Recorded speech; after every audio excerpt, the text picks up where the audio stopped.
உன் வீட்ல இருக்கவங்களுக்கு உங்களை பத்தி முன்னாடியே தெரியுமா? நீ மலிஷ்காவை லவ் பண்ண, ஆனாலும் எனக்கு கல்யாணம் பண்ணிக்கிற விஷயம் அவங்களுக்கு தெரியுமா?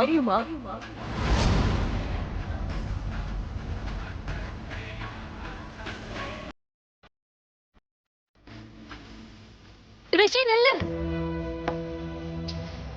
ரிஷி ரிஷி நில்லு, நானும் உன் கூட வரேன். என்ன இதெல்லாம்? நான் ஒன்னும் தனியா இருந்தாங்க என் கல்யாணத்தை பண்ணிக்கல. நீயும் இருந்த, நம்ம 2 பேரும் சேர்ந்துதான் இருந்தோம். ஐ நோ, லக்ஷ்மிக்காக நீ ரொம்ப கன்சர்னா இருக்க. அதுக்கு என்ன காரணம்னா அவ லைஃப்ல உன்னை தவிர வேற யாருமே இல்ல. இன்னைக்கு நீ என் முன்னாடியே நிரூபிச்சுட்ட. நீ நம்ப தகாத ஒரு ஆள். இந்த விஷயத்த நானே சொல்லிருக்கேன், பல தடவை சொல்லிருக்கேன், அடிக்கடி சொல்லிருக்கேன். நீ தான் என் லைஃப்ல எனக்கு எல்லாத்தையும் கொடுத்துருக்க. நீ என்னோட அம்மாவை கொடுத்த, அப்பாவை கொடுத்த, பாட்டி, அத்தை, தங்கச்சின்னு எல்லாரையுமே நீ தான் கொடுத்த. அதோட நீ என்ன பண்ணிருக்க? நீ என்னோட உறவுகளை மட்டும் என்கிட்ட இருந்து பறிக்கல, அந்த உறவுகள் மேல வச்சிருந்த என்னோட நம்பிக்கை நீ பறிச்சுட்ட. அதனால இன்னைக்கு இங்க இங்க இந்த அம்மனையே சாட்சியா வச்சு உன் கூட இருந்த உறவை முறிச்சுக்கிறேன். என் லைஃப்லயே உன்னை தாண்டி எனக்கு வேற யாரும் இல்லையே. So Rishi, don't behave like this. எல்லாம் சரியாகாது மலிஷ்கா. தப்பு நடக்குது. நான் லக்ஷ்மிக்கு பெரிய தப்பு பண்ணிருக்கேன். லக்ஷ்மி கிட்ட நான் ஏன் இப்படி நடந்துகிட்டதா இப்பவும் யோசிச்சுக்கிட்டு இருக்கேன். மலிஷ்கா, என்னால யாரையும் இப்படி ஏமாத்தலாம் முடியாது. நடந்தது ஒரு பக்கம் இருக்கட்டும், என்னால இப்படி எல்லாம் யோசிக்க கூட முடியாது. Will you stop it please?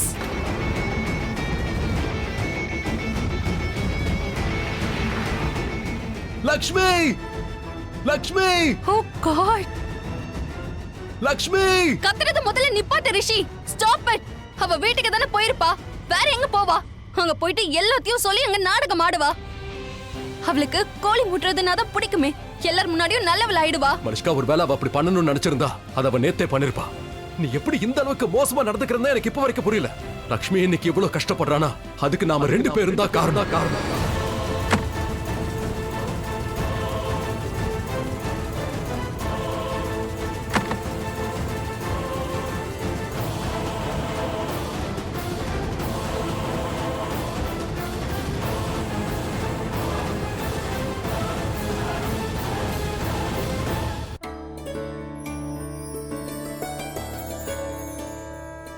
இங்க பாருங்க மேடம், எதுக்காக நாம யாகத்தை நடத்தணுமோ அந்த பூஜை முழுசா முடிஞ்சிருச்சு. இப்ப இந்த ஆரத்திய எல்லாருக்கும் காட்டிருங்க. அதோட இந்த தண்ணிய துளசி செடியில ஊத்துங்க.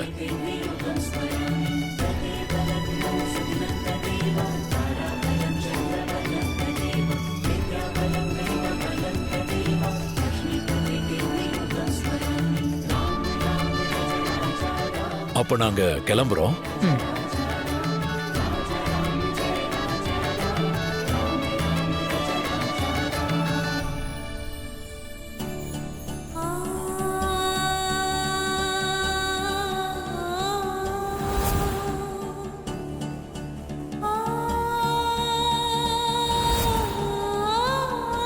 அவங்களுக்கு எல்லாமே முதல்ல இருந்து தெரியும் லட்சுமி. அவங்களுக்கு எல்லாமே தெரிஞ்சிருந்தது. ஆரம்பத்துல இருந்து எல்லாருக்கும் எல்லாமே தெரியும். இப்ப ரிஷி வந்து என்ன புதுசா அவங்க கிட்ட சொல்ல போறான்? எங்களுக்குள்ள இருக்க ரிலேஷன்ஷிப்பை பத்தி எல்லாருக்கும் தெரியும்.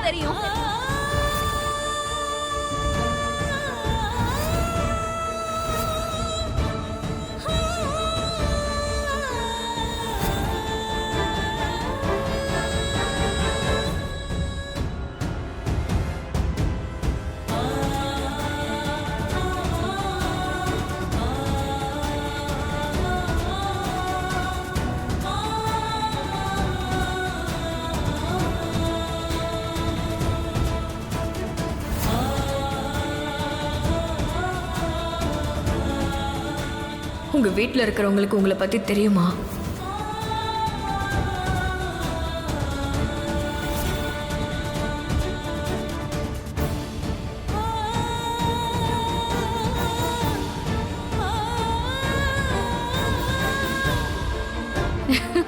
லக்ஷ்மி,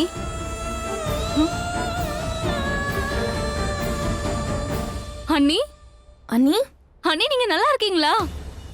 அண்ணி, நாங்க எல்லாரும் அண்ணி. லக்ஷ்மி, நீ எங்கடா கண்ணா போன? உன்னை நினைச்சு எல்லாரும் பயந்து போயிட்டோம்.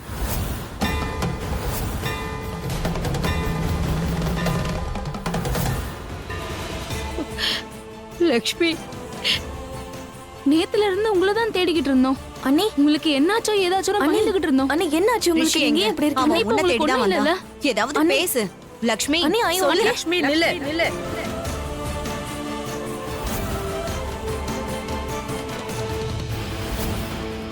Lakshmi Lakshmi What is wrong with this girl? மொத்த ராத்திரியும் வீட்ல இல்ல, எல்லாரையும் பயமுறுத்திட்டா. இப்ப கேள்வி கேட்டா பதில் சொல்லாம போயிட்டு இருக்கா.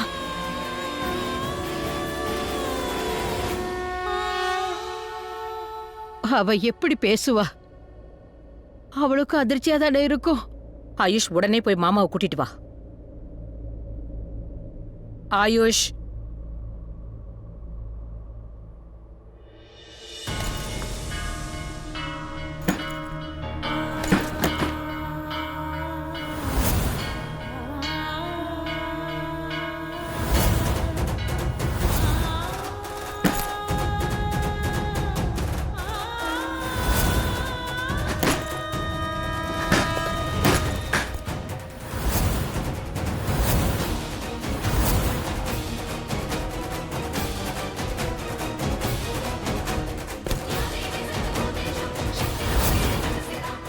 லக்ஷ்மி,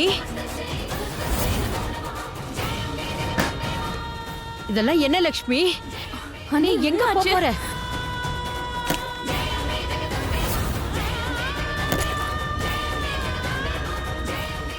என்ன பண்ணிட்டு அண்ணி, இருக்க? நில்லுங்க. லக்ஷ்மி,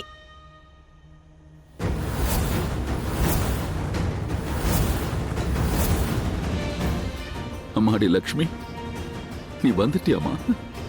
என்னோட உயிர் திரும்ப வந்துட்டா மாதிரி இருக்கு. எங்கடா போயிட்ட? நீ எங்க போனன்னு தெரியாம நான் துடிச்சு போயிட்ட தெரியுமா?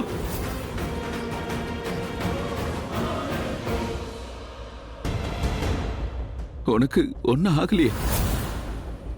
நீ பார்க்க நார்மலா இல்லையம்மா.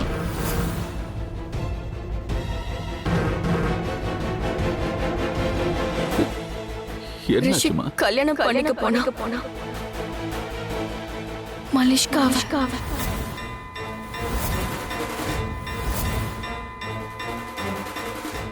லக்ஷ்மி, அப்பாவை மன்னிச்சிருமா. மலிஷ்கா என்கிட்ட எல்லாத்தையும் சொல்லிட்டா. என் கூட கல்யாணம் நடக்கிறதுக்கு முன்னாடியே ரிஷியும் மலிஷ்காவும் ஒருத்தருக்கு ஒருத்தர் லவ் பண்ணிக்கிட்டு இருந்தாங்களாம். நான் மலிஷ்காவை அப்ப கொஞ்சம் கூட நம்பவே இல்லை. நான் எப்படி நம்புவேன்? அவ சொன்னதை கொஞ்சம் கூட நம்பவே இல்லை. ஆனா அடுத்த விஷயம் தான் பேரதிர்ச்சியா இருந்தது. மொத்த குடும்பமும் என்னை ஏமாத்திருக்கீங்க.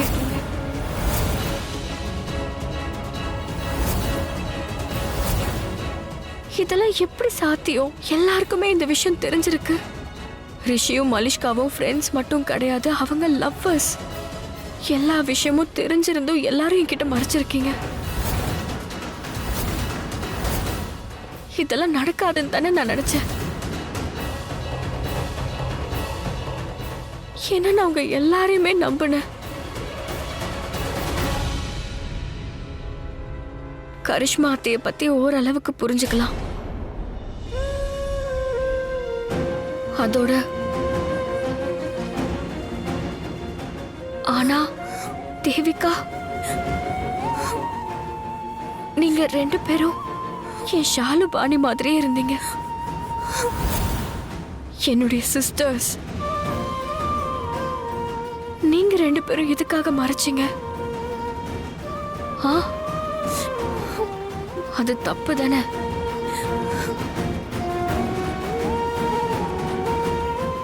ஆயுஷ்,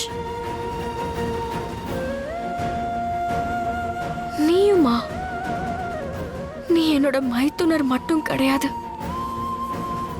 நீ என்னோட தம்பி, என்னுடைய நண்பன், எல்லாமே நீதானே.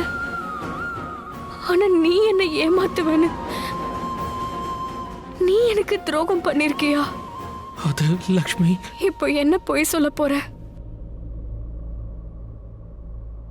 பாட்டிமா, இல்லதானே? என் மேல அளவு கடந்த அன்பை காட்டினீங்களே, நீங்க கண்டிப்பா எனக்கு துரோகம் செய்ய மாட்டீங்க. இல்ல.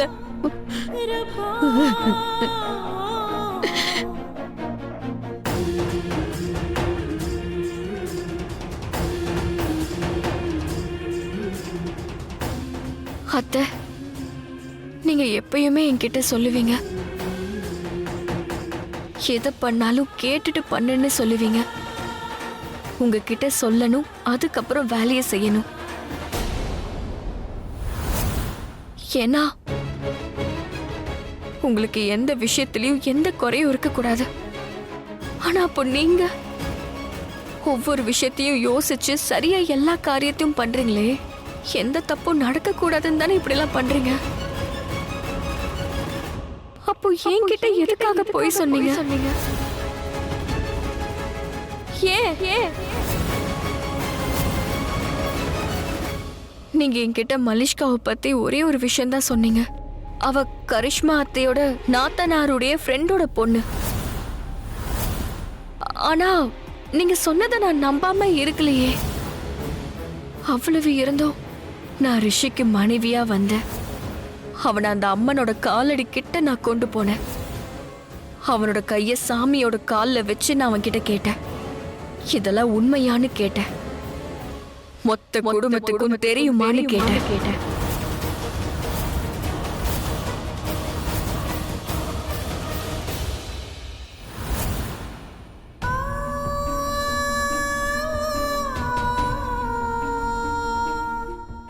அவ ஆமான்னு சொன்னாப்பா. நானும் அதே இடத்துல அந்த அம்மனுக்கு முன்னாடியே அவங்களே சாட்சியா வச்சு ரிஷி கூட இருந்த உறவை மொத்தமா முடிச்சிட்டேன்.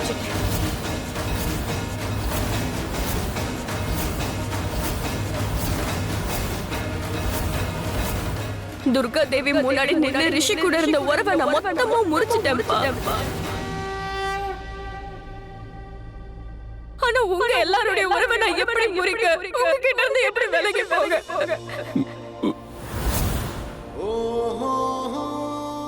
நீங்க என்னோட அப்பா, உங்களோட உறவை நான் எப்படி முறிச்சுக்கிறேன்?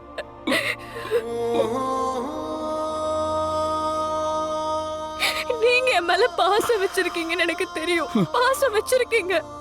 நீங்க என்ன கட்டி அணைக்கும் போது அந்த இடத்துல நான் என் அப்பாவை உணர்றேன். எல்லா விதமான கஷ்டத்துல இருந்தும் துன்பத்துல இருந்தும் காப்பாத்துவீங்கன்னு நம்பினேன். நீங்க என்ன கட்டி பிடிச்சாலே என் மனசுல இருக்கிற அத்தனை பயமும் எனக்கு பறந்து போயிடுது.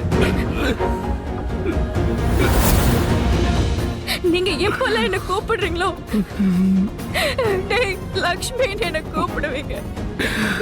அப்ப என்னோட அப்பாவோட குரல் தான் என் காதுல கேட்கும். கடவுள் கிட்ட போய் சேர்ந்துட்டாரு, அந்த அப்பாவோட குரல் எனக்கு கேட்கும். அவரு காட்டின அதே அன்பு தானே நீங்களும் எனக்கு காட்டினீங்க. நான் உங்களை கடவுளை விட பெருசா தான் நினைச்சேன். அதோட ஏன் நினைக்க கூடாது? நாம 2 பேரும் தானே முதல்ல சந்திச்சோம். ரிஷியும் நானும் சேர்றதுக்கு முன்னாடி நாம 2 பேரும் சேர்ந்தோமே, அப்பா மகளா சேர்ந்தோமே. அடிக்கடி நீங்க சொல்லுவீங்க, நான் இருக்கேம்மா, நான் இருக்கேன் அப்படின்னு சொல்லுவீங்க. நான் உன்னை பாத்துக்கிறேன், தப்பா எது நடந்தாலும் நான் உன்னை காப்பாத்துவேன்னு சொல்லுவீங்க. அப்போ இதெல்லாம்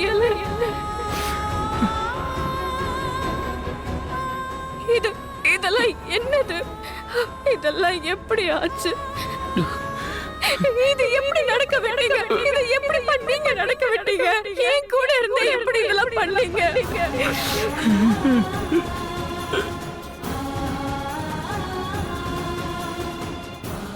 இந்த வலி இருக்கு. என் அம்மா அப்பா செத்தப்ப கூட எனக்கு வரலப்பா. நேத்து ராத்திரி ரிஷி மலிஷ்காவை கல்யாணம் பண்ணிக்கிறது என் கண்ணால பார்த்தேன். இப்ப ஏற்படுற வேதனை கூட அப்ப ஏற்படல.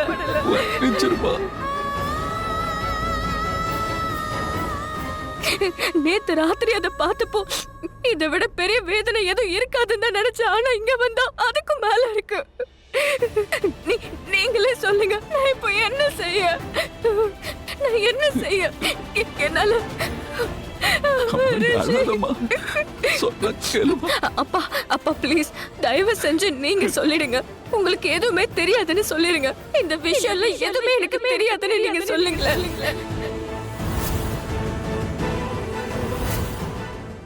இத பத்தி எனக்கு எதுவுமே தெரியாதுன்னு உங்க வாயாலே சொல்லுங்கப்பா. சொல்லுங்களேன்ப்பா. எல்லாருக்கும் இது தெரிஞ்சிருந்தது. எல்லாருக்கும் இந்த விஷயம் தெரியும்.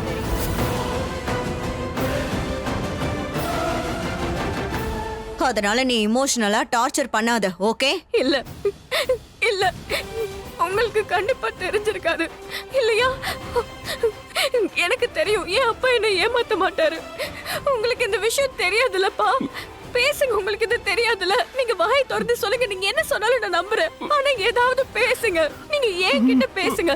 உங்களுக்கு இது தெரியாதுன்னு சொல்லுங்க. நீங்க உங்க பொண்ணை ஏமாத்தல. நீங்க உங்க பொண்ணுக்கு துரோகம் பண்ணலன்னு அம்மாடி, சொல்லுங்கப்பா. எனக்கு எல்லாம் தெரியுமா? முன்னாடியே தெரியுமா?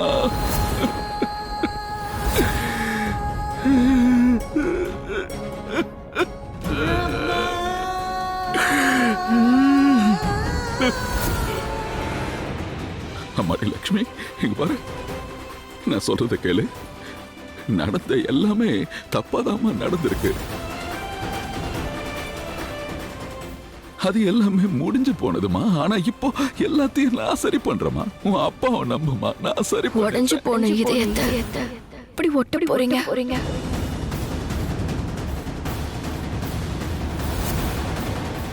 அப்பா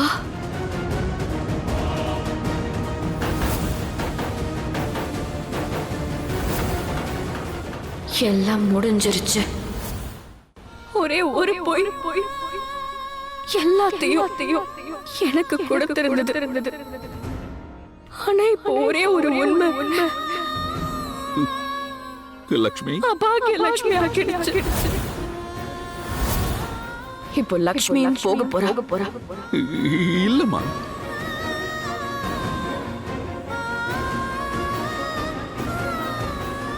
அம்மாடி, அப்பா சொல்றது கேளுமா. லக்ஷ்மி இல்ல, உன் வீட்டை விட்டு நீ போக கூடாது. இது ஏன் வீடு இல்ல. உன் வீடு இல்லைன்னா என்ன அர்த்தம்? இது எப்படி உனக்கு சொந்தமாகாம போகும்? கல்யாணத்துக்கு அப்புறம் இதுதான் உன் வீடு.